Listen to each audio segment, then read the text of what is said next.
Welcome to this review of Crusader of the Lost Idols. It's another idle slash clicker game that I played on Steam a couple of days ago that I've been having fun with. Now, I've been playing it for about 2 days, so I'll just give you my first impressions. As you can see, I'm on level 86, so this isn't how you start off.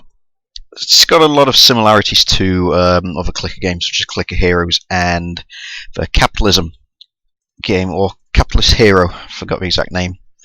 You start off, you've got your heroes. Each hero has different abilities which you can level up as the game goes on. Each hero also gets more expensive, so that's all standard for clicker games.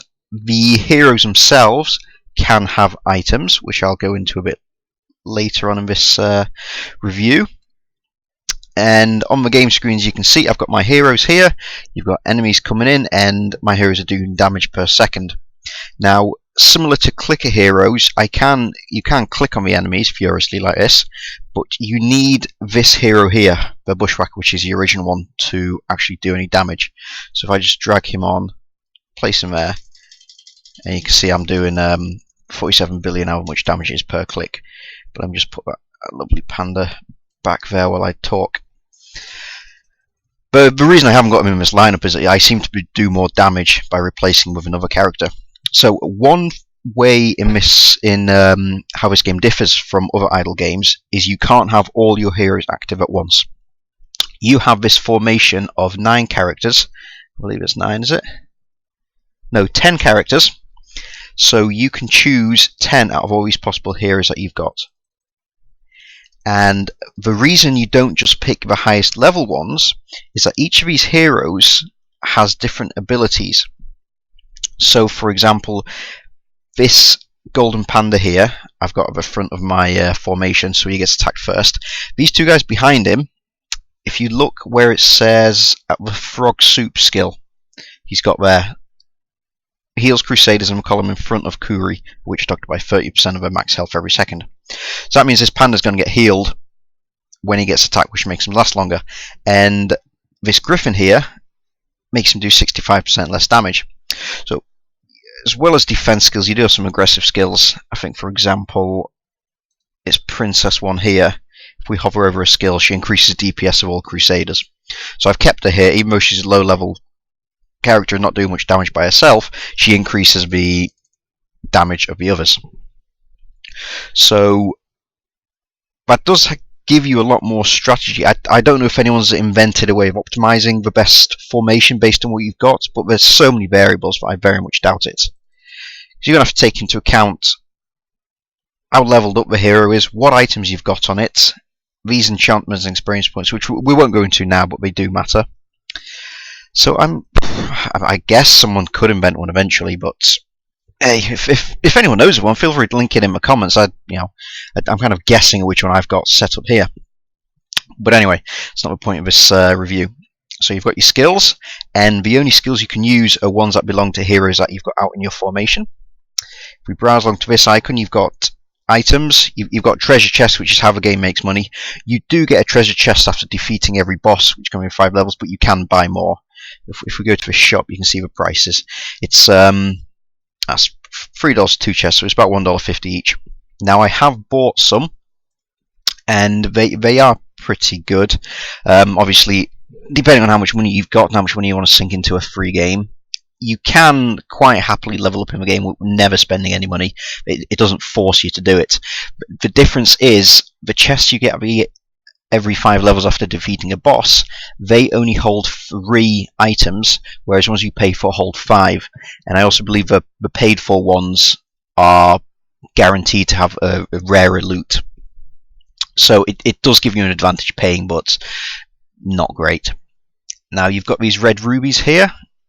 Every day you get some quests. You can't see mine, I had 3, but I've already completed, and those quests give you rubies. The rubies themselves also can buy these chests. So if we go to the shop, the first one chest is 100 rubies, so you don't actually need to ever spend money if you don't want to.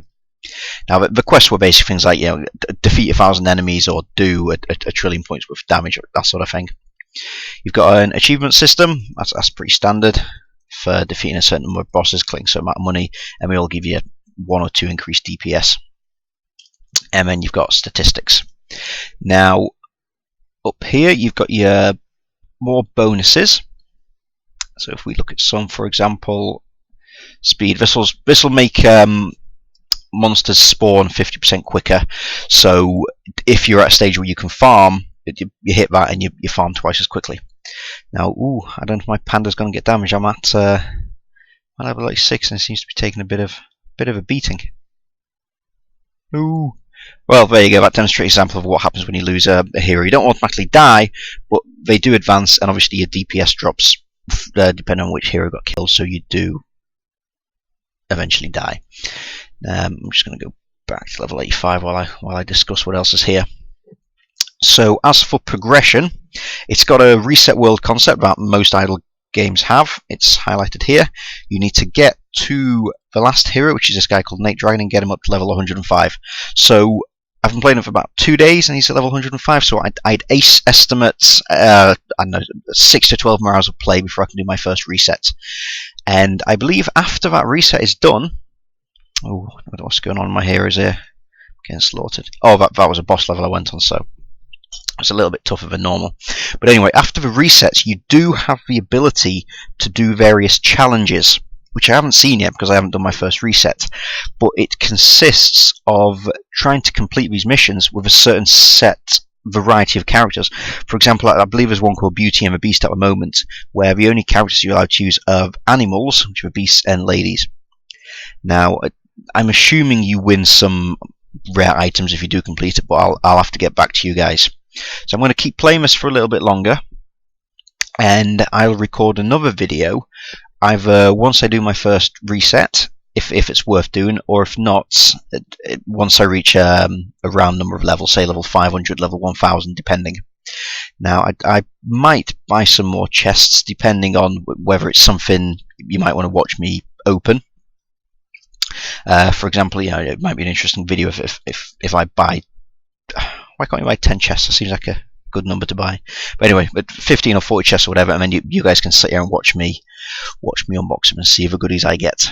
But for now, it's a pretty fun game. It's pretty addictive. It does have sound, but like with most other heroes, it gets annoying pretty fast.